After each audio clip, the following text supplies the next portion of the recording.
لله نحمده ونستعينه ونستغفره ونعوذ بالله من شرور أنفسنا ومن سيئات أعمالنا من يهده الله فلا مضل له ومن يضلل فلا هادي له وأشهد أن لا إله إلا الله وحده لا شريك له وأشهد أن محمدا عبده ورسوله يا أيها الذين آمنوا اتقوا الله حق تقاته ولا تموتن إلا وأنتم مسلمون يا أيها الناس اتقوا ربكم الذي خلقكم من نفس واحدة وخلق منها زوجها وبث منهما رجالا كثيرا ونساء واتقوا الله الذي تساءلون به والأرحام إن الله كان عليكم رقيبا يا أيها الذين آمنوا اتقوا الله وقولوا قولا سديدا يصلح لكم أعمالكم ويغفر لكم ذنوبكم ومن يطع الله ورسوله فقد فاز فوزا عظيما ثم أما بعد. I want everyone to recall a date, October 29th, 2012. Now, when I say that date to the majority of us sitting in this room, nothing may hit us right away unless it's your birthday that day, or it's your anniversary, or some splendid event happened, where it's a very personal celebration, it's a very personal commemoration. But the event I wish to relate to you, which many of you may be familiar with on that day, was the day Hurricane Sandy made landfall in New Jersey. Suddenly everyone was like, yeah, it was such a nice day. The day Hurricane Sandy made landfall in New Jersey. Now I'll tell you about where I was at that time. The one thing which I was rejoicing about was not having school for 3 weeks. My university was completely shut down. But the thing which I wasn't rejoicing about was what ended up happening in that 1 or 2 week period wherein our state, for the most part, was out of electricity. We were out of gasoline. We were out of emergency supplies. And a lot of people were bunkered up in their homes just waiting for things to get patched up. Billions of dollars of damage, especially in South Jersey. And what ended up happening was that we actually got hit a bit worse than what we had anticipated. Right? That's when Hurricane Sandy had hit. When Hurricane Sandy hit, the majority of us had a lot of recovery to get through. We had a lot of despair for those of us who had lost our homes.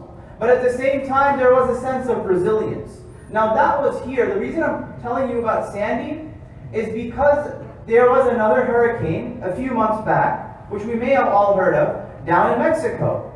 It was supposed to be what? The largest and the deadliest recorded hurricane in modern history. 200-mile-an-hour winds. And the news was going crazy. The media outlets were reporting on it nonstop. Home Depot, Lowe's, everyone was just sold out of emergency supplies. And what ends up happening? What ends up happening is that the hurricane made landfall in Mexico and almost nothing happened. The hurricane just happened to die out. It started to weaken very, very quickly. And here's the thing. My point in relating this story, brothers and sisters, is not to sit here and get you ready for September that's coming up to bunker up your houses. It's the fact that we're not always right. We are human beings. Human beings come from the Arabic word insan, and it's a very common word which we know. It comes from the word insan, which comes from noon, sin, and ya. In Arabic, you know what else comes from noon, sin, ya? Nisyan, forgetting. Forgetting, constantly not being able to remember something. Meaning what? That we're inherently flawed. We're not perfect beings. We're not angels. So why is it that when we're wrong on something at such a large level, that we think that just because we were able to get into an academic institution, we were able to erect civilizations, that does not mean the human mind is the end of, it is where knowledge ends.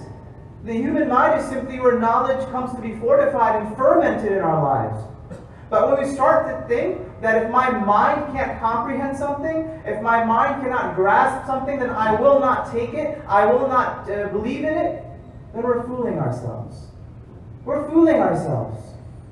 Because even in front of us, what we see around us. When we talk about scientific theory, it's simply scientific theory. Yes, proven hypotheses are there. But at the end, the margin of error always exists within the scientific experiment. So even that margin of error is there. So when we are able to conclude that our minds cannot comprehend everything around us, then what ends up happening? Well, it becomes very difficult. Why? Because we forget we're human beings. We're not robots. We're not Aristotelian philosophers. The point of our being as humans is to use our mind, is to use our heart, is to use our emotions, is to use the senses that Allah subhanahu wa ta'ala gave us. It's a fully comprehensive mechanism. That's what we are. We're nuanced, comprehensive people. We don't just think through our minds, we think through our hearts. The most common phrase that you'll hear is, my gut told me to go towards it. How do I quantify the gut? How do I quantify, we have the physical gut, which many people have, but how do you quantify your emotional gut when your emotions propel you to do something? Now, bringing it back home, why am I even bringing this into being? I want to introduce something to you guys. Allah subhanahu wa ta'ala does not expect blind faith, but at the same time, He does show us the logical path to Him. The beginning of Rasulullah sallallahu alayhi wasallam's journey was that of one where she was told to use his mind. But if you take a look at Surah Al-Fatiha, it's a very, very interesting journey. It's a very interesting journey in the sense that it relates back to us. And the problem, brothers and sisters, and I haven't even told you what the khutbah is on yet.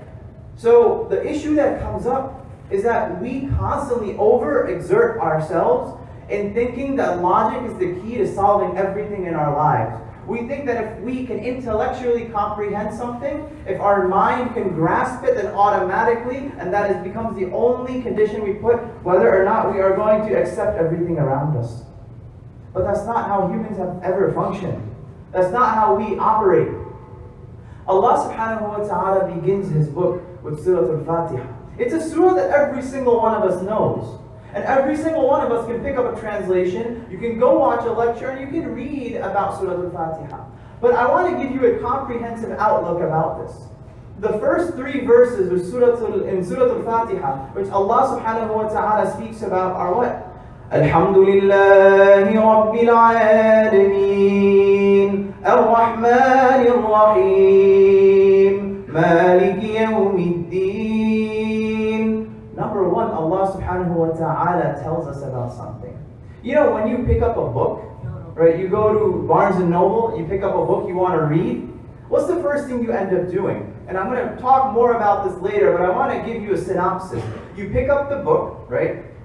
You look at the title, you open it up, and you look at the author. After the author, you turn to the table of contents. You want to know what's in the book. What's the book going to talk about? And maybe before that, you'll Google the author's name, go on Wikipedia, read about him, see what his qualifications are, her qualifications are. And that's usually what ends up being the mode and the method one will use to what? Buy the book, read the book. Similarly, look at this. When we approach the Quran, we know it's the Quran, we know that it's supposed to be, or rather it is the word of Allah subhanahu wa ta'ala, the word of God on earth. We know who the author is, we know it's Allah. But Allah is telling us who He is. So before we even dive into the material, the table of contents includes the information about the author. So Allah says, Alhamdulillahi Rabbil Alameen, that all praise and thanks is due to Allah subhanahu wa ta'ala. Who is Allah? Allah then gives us descriptions of who He is. He's Ar-Rahman, He's Ar-Rahim. He's the one that's being merciful to you right now. Through Allah subhanahu wa ta'ala's mercy as Rahman, we're able to sit here right now. Our heart is beating. We're all functioning well. We're able to use our minds. We're able to use the bathroom. We're able to have our muscles function properly. We're able to live a life in which we are not constantly disturbed. That's what Allah subhanahu wa ta'ala being Rahman. And at the same time of Him being Rahim is something reserved specifically for the believers. For those who have Iman. Now Iman is a very, very interesting subject. I want to talk about Iman today. I want to talk to you all about the conceptualization of Iman in our daily lives. And one of the biggest issues that we face as a community Especially if you are the child of immigrants. You have an idea of religion which is being taught to you here. You have an idea of culture. Not all culture is bad. Rather, culture is not a bad thing. But obviously, we have to sift through bad culture to come to what Islam tells us. Rasulullah ﷺ was sent to a specific culture. He took the good of that culture and he left the bad of that culture. That's number 2. And number 3 is that we're dealing with the secularized idea of what religion is. Keep it in your house. Don't show it outside. It's not something of a public display. If there's a disparity between what you believe and what you do, it's okay. Those 3 places, when these 3 concepts of religion, when they come together, religion, culture, and what actual religion is supposed to be, it becomes very confusing. So how does that affect the word of Iman? Well, Iman, a lot of times we don't really do anything more than do what? Call it faith. Right? They have faith. It doesn't have too much going on around it. There isn't a lot of fat on that. It's completely cut and dry, faith. It becomes a one-word answer. But what does Iman actually mean? What does Iman actually conceptualize? What does Iman actually take into play when we are speaking about it? Well, let me tell you, I'm not going to finish off Surah Al-Fatiha, but if you want something to remember the Khutbah by and what we're going to speak about, remember Surah Al-Fatiha, and I'm going to tell you why. Surah Al-Fatiha is a fully logical explanation for someone who wants to understand who Allah is, number 1. Number 2, what is my relationship to Allah? Number 3, what is it that I should ask Allah for? And I forgot to add one more, which is Allah subhanahu wa ta'ala's mercy and His justice. But what comes right after that? Right, when we ask Allah subhanahu wa ta'ala, اهدنا الصراط المستقيم صراط الذين أنعمت عليهم غير المغضوب عليهم ولا الضالين. Don't say Ameen, wait on it. Alif, Lam, Mim. 3 letters. Now individually, many times, Surah Al-Fatiha is the one surah which the majority of human beings, or rather the majority of Muslims, we have a connection towards. We'll recite it when someone passes away. We'll recite it in many occasions. We recite it 17 times a day in our prayer. So automatically, Surah Al-Fatiha actually gives us a backdrop exactly, very straightforward, of what is the introductory Muslims concept of Islam supposed to be. And guess what? Usually their heart starts jumping out. They're able to connect with the book of Allah subhanahu wa ta'ala. Right? Ar-Rahman Ar-Rahim Maliki Yawmiddin. Allah says who He is. And then what? إِيَّاكَ نَعْبُدُ وَإِيَّاكَ نَسْتَعِينُ. If I recognize who the master is, me the one who's indebted to him, if I recognize who my boss is, if I recognize I'm the employee, I do what? I go out of my way to benefit from him or her. I go out of my way to take a stand and make myself close to that person. Because we know that person has benevolence. So then what do we end up doing? We submit ourselves to them. And then we try to get, what is it that I can actually get from Allah subhanahu wa ta'ala? Allah tells us, اهدنا الصراط المستقيم. That guide us to, on, along, take our hand, Ya Allah, show us the path. Show us that path which will bring me guidance, it'll bring me solace. That's what Allah subhanahu wa ta'ala is asking for. That's what Allah subhanahu wa ta'ala is showing us. So it's very logical. And then the end of it, غَيْرِ الْمَغْضُوبِ عَلَيْهِمْ وَلَا الضَّالِّينَ, is a description of what? You know, in the Quran, if you actually open up Surah Al-Baqarah, Allah doesn't tell us, do this, do this, do this, do this, do this. Right? Here's a fiqh book for you derived from the Quran. That's not what He does. Right? What does He do? He actually gives us an example of people who messed up before us. People who kind of didn't do what they were supposed to do. And their whole narrative is in the Quran. It's mentioned in there. So what ends up happening is that it's a logical explanation. Now the heart's jumping out. The person's feeling really nice. You're feeling an Iman rush. And then what? Alif, Lam, Mim. Alif, Lam, Mim. ذَلِكَ الْكِتَابُ لَا رَيْبَ فِيهِ. So hold up. You're telling me that this book has no doubt in it. Okay, you just said a completely a completely ambiguous statement, Alif Lam Mim. And then on top of that, imagine an author saying this. Imagine in the forward of a book, an author writes, like, I don't know, he just presses the keyboard 5 times. And then after that, he says, this book has no doubt. Now here's the thing, Allah subhanahu wa ta'ala, as soon as we say we believe in you, Ya Allah, right, and we ask Him for guidance, He tests us right there. He asks us, He's asking us, do we really believe? Alif Lam Mim, this is a book which there has no doubt in it. Okay, fine. Let's move on. What is it? هُدًى لِلْمُتَّقِينَ. It's a guidance for those who have taqwa. I'm not going to translate muttaqeen. I want you to remember muttaqeen as those who have taqwa. And then who are the muttaqeen defined as? Who are the muttaqeen defined as? I don't want to stretch my khutbah out. Right? If you take away this aspect of it, I'm completely cool. Like, go home, go to Douglas, and like have some pizza, right? Enjoy yourselves tonight. الَّذِينَ يُؤْمِنُونَ بِالْغَيْبِ. الَّذِينَ يُؤْمِنُونَ بِالْغَيْبِ. Those who believe in that which they don't see. So taqwa's first clause in the Quran is believing in that which we don't see. Look, Allah started to show us the right path.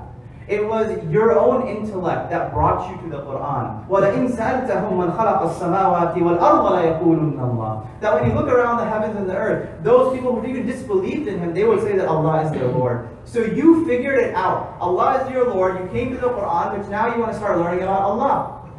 And Allah, He gives you that intellectual stimulation through Surah Al-Fatiha.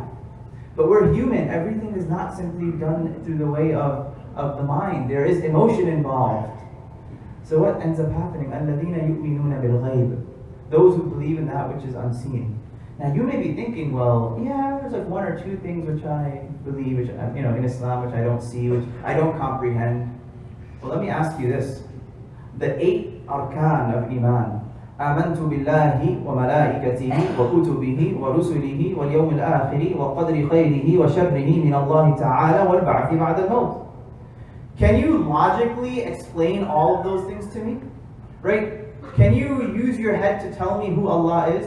Now let me tell you, right? If you go into an academic circle, right, and you speak to someone who may be an Orientalist, someone who's a professor on religion, someone who may not believe in God, you're right, in an academic circle, it's going to be very difficult to be like, I believe in God. I believe in Allah. Because think about it. As Muslims, what do we say? We believe in Allah, amantu billah. Have we seen Allah? Have we met Allah? Have we spoken to Allah? Has Allah shown Himself to us? No, but we still believe in Him. وَمَلَائِكَتِهِ. And the angels. Have we seen the angels? And think about it. Think about it. All of us sitting in here, we believe in these things, right? I'm not taking these out of a hat. I'm not taking this out of a hat. It's what we believe in. Angels, same thing. Do we have so much knowledge about angels? وَيَسْأَلُونَكَ عَنِ الرُّوحِ قُلِ الرُّوحُ مِنْ أَمْرِ رَبِّي وَمَا أُوتِيتُم مِّنَ الْعِلْمِ إِلَّا قَلِيلًا. When the Quraysh of that time asked Rasulullah sallallahu alayhi wa sallam, tell us about the spirit, and the ruh many times translates to Jibreel, who was the greatest angel. Allah simply tells Rasulullah to respond with, قُلِ الرُّوحُ مِنْ أَمْرِ رَبِّي. That whatever is related in regards to the ruh, it's actually an issue related to who? To Allah subhanahu wa ta'ala. وَمَا أُوتِيتُم مِّنَ الْعِلْمِ إِلَّا قَلِيلًا. That you were giving very, very little of knowledge. So when it comes to encapsulating it, the angels, right? Allah subhanahu wa ta'ala. What's after that? Allah, malaika, wa rusul. All the messengers, not just Rasulullah sallallahu alayhi wa sallam. We believe in everyone from Adam, Moses, Jesus, to Muhammad sallallahu alayhi wa sallam. And we are obliged to do what? Love Rasulullah sallallahu alayhi wa sallam. Love the prophets. لا نفرق بين أحد من رسله وقالوا سمعنا وأطعنا غفرانك ربنا وإليك المصير. That we believe in the prophets. Have we seen Adam? No. Have we seen Musa alayhi salam? No. But yet believing in them is obligatory. Believing in them is obligatory. If I say that no, Musa did not exist, Musa alayhi salam did not exist, that Ibrahim alayhi salam did not exist, but I believe in Rasulullah sallallahu alayhi wa sallam, does that still make me someone who's a Muslim? It doesn't. Because my heart has to be convicted in that. وَرُسُلِهِ وَالْيَوْمِ الْآخِرِ. وَكُتُبِهِ. And the books. Have we seen the Bible exactly as it was revealed to Isa alayhi salam? Have we seen the Torah as it was revealed to Musa alayhi salam? Have we seen the Quran specifically as it was revealed to Muhammad sallallahu alayhi wa sallam? Yes, we have the Quran in front of us. And the Sahaba, they saw the Quran being revealed unto Rasulullah sallallahu alayhi wasallam. They were in the society which influenced and grew that population, which the Quran influenced. Are we part of that? No. وَالْيَوْمِ الْآخِرِ. Right? The Quraysh, they didn't believe in the Day of Judgment. They didn't believe that we're going to be held accountable for what we do. We're like, yeah, this is it. You know, carpe diem. I'm from Montclair States. Carpe diem. Right? Live your life as it is. Live the day in. But Yawm al-Akhir is something which we all believe. If someone doesn't believe in a day which we're all going to be resurrected, and or rather that we're going to be judged, then it's going to be an issue. وَقَدْرِ خَيْرِهِ وَشَرِّهِ مِنَ اللَّهِ تَعَالَى. And the kicker here, right, as we call predestination, the divine decree, and constantly we're battling with, is it free will or is it God's predestinated? Is it God's divine decree? Right? It's something which everyone constantly asks about. But the question is wrong. It's like, why is it that we're trying to constantly intellectually grasp everything which is presented to us? Why is it that we don't try to use our hearts to navigate us? That's the issue which comes up. And lastly, right, وَالْبَعْثِ بَعْدَ الْمَوْتِ. Everyone's like, yeah, you know, I can believe in that. I watched The Walking Dead. You know, I see people come back to life. It's like, yeah, I've seen all those zombie movies. He goes, yeah, and everyone just takes it as what? It becomes a joke. Right? وَالْبَعْثِ بَعْدَ الْمَوْتِ. That every single one of us will be brought back to life. مِنْهَا خَلَقْنَاكُمْ وَفِيهَا نُعِيدُكُمْ وَمِنْهَا نُخْرِجُكُمْ تَارَةً أُخْرَى. We created you from it. We're going to send you back into it. And then guess what? We're going to make you rise out of it again. All these things, can you believe it? We have to have these things encapsulated in our heart. But it's very, very difficult sometimes for us to think about it. And it hurts us even more when we try to understand the world around us just through our logic. Because that's not who we are. Human beings are not just logical creatures. That's not how it works. And at the same time, we look at it even within the gender difference. Women are more emotional beings, while men can be more intellectual, or at least think they're more intellectual. And what ends up happening? It's a clash. Because there's a reminder of who we actually are and what each person needs. But it's a wholesome opportunity. We can't be narcissistic. We function with each other. A man cannot function without a woman cannot function without a man. The child needs a parent, the parent needs the child. And similarly, Allah, the only difference here is that Allah doesn't need us, but we need Allah more than anyone else. That's just the reality of it. We can't keep thinking that, oh, I'm independent. That's not how the world works. أقول قولي هذا وأستغفر الله لي ولكم ولسائر المسلمين واستغفروه إنه غفور رحيم. Can you please move up and make space for people? Because I see there's a lot of people standing up. So if you see an empty spot, please just facilitate someone else into there.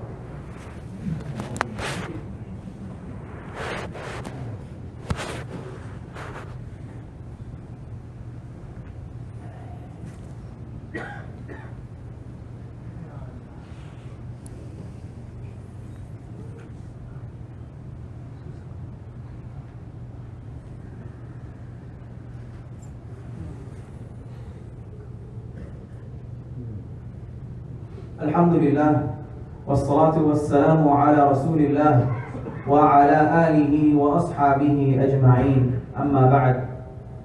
We were speaking about Iman, and we mentioned that the 8 concepts, the fundamentals which comprise of our faith, are concepts which cannot fully be grasped by the mind, but rather the heart needs to be involved in that process.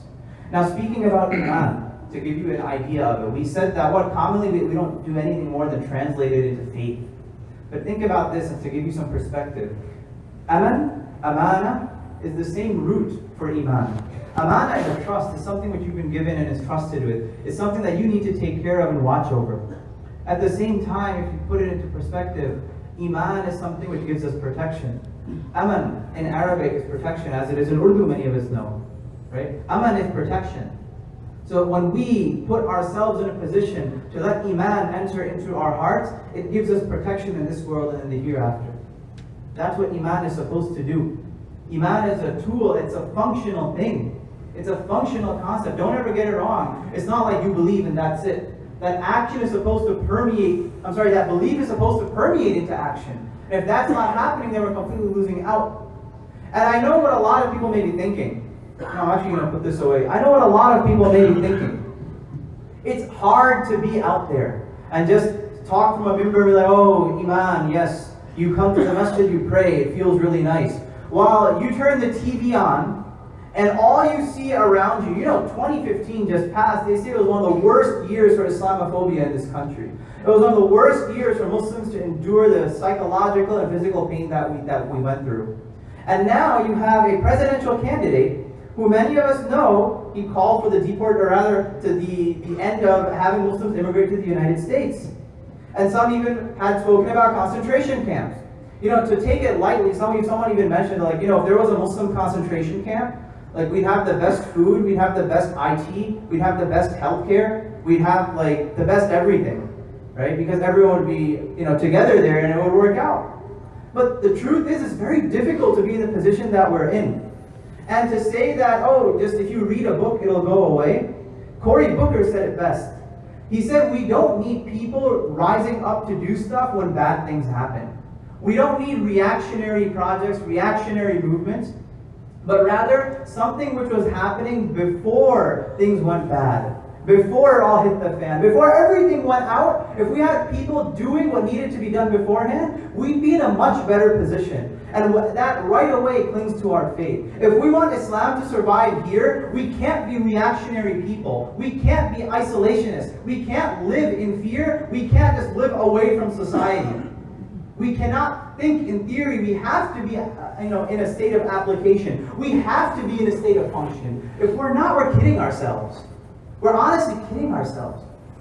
So all that together, that's what it comes down to. If there's anything else to take away from it, number one, is don't just feel good when it's time to feel good. Don't just be Muslim when it's cool to be Muslim. Don't just work on your faith when it's just, you feel very, very difficult. Rather, do it throughout the year. Do it in a stage and a place where you're comfortable. Don't let some large event or a milestone just propel you to the end, because then you'll get burned out. It'll be very difficult. And that's not what Allah subhanahu wa ta'ala wants from us.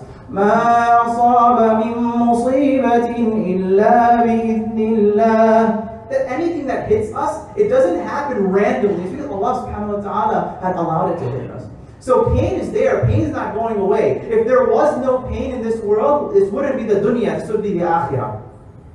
Right? If there was no pain, then what's the point of Jannah? If there was no difficulty, what was the point of Jannah? Sometimes just turn the news off and focus on yourself. Focus on this aspect of Surah Al-Fatiha. Focus on what Allah subhanahu wa ta'ala wants to convey to me and you. Focus on that aspect.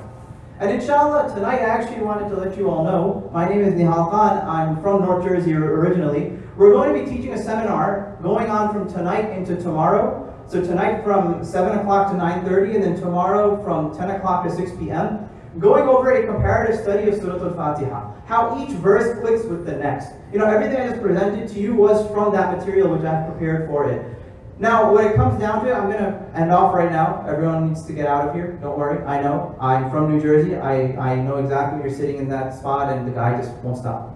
Right? But tonight, inshallah, that's what we're going to be going over. How do I connect with Fatiha? How does Fatiha connect with me? What does Allah want from me? How do I understand everything together? What is Hidayah? What is the purpose of the Quran? And mainly is understanding how Fatiha will help us navigate the rest of the Quran, because it is its table of contents. I pray you all will be with us tonight. Inshallah, the registration will be happening then as well. And I'd love to meet you if you have any questions.